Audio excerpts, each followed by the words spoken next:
Mikey, Mike. Hey, Thank Mike. you, Rebecca. My name is Mike Beatrice. Mike just once, not Mike. Mike.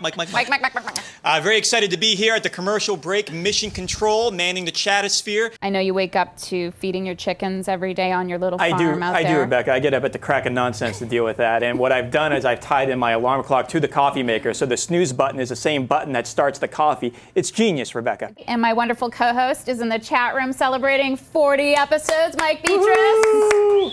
You know, Rebecca, 40 is the new 30, so really it's our 30th That's episode. right. It's Hollywood, you know. Yes. We gotta dial it down. Here, so give us a breakdown of kind of what the article was all about if people hadn't read it. Sure. I make the case that Chris Pratt is not a good choice for Indiana Jones. Right. But I don't want to just make that case. I want to throw out an alternative. What's a better choice? And I did rack my brain about this for a while, and I came up with Brad Pitt. Okay. Brad Pitt. Brad Pitt's too old? He seems a little old. I don't think so. I don't know. First of all, he is 51. Yeah. I don't think his body knows that. Sub question for that, of course, is Mike, is what is your favorite of the Star Wars films? Can I say Spaceballs? You can absolutely say Space Force.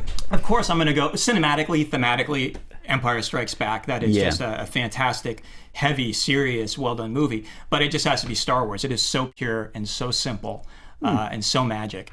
And it didn't, I mean, you know, without that, there would, of course, be no other Star Wars movies, but it also changed, you know, cinema and lives, as we've already said. So Yeah. that was that magic lightning strike. You never forget your first time.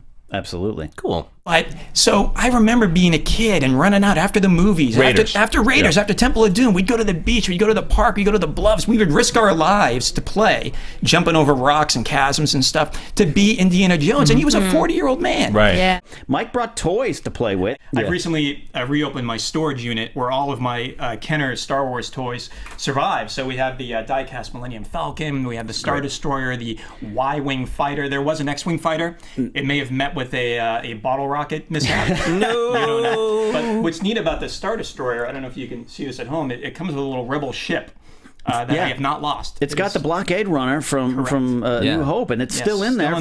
I'm very selfish. I still want to believe I can grow up to be Indiana Jones. Right. So he needs to be in his 50s. Right. And when I'm 50, he needs to be 60. Right. And on and on and on. I understand. Hey, Rebecca, I am just manning the chat desk, keeping tabs on all of our chat stars, real-time comments and questions, and tweets and Instagrams and AOL messages. Whatever you got, I am paying attention. Rebecca, I'm very excited about today's guest. Please kick off the show.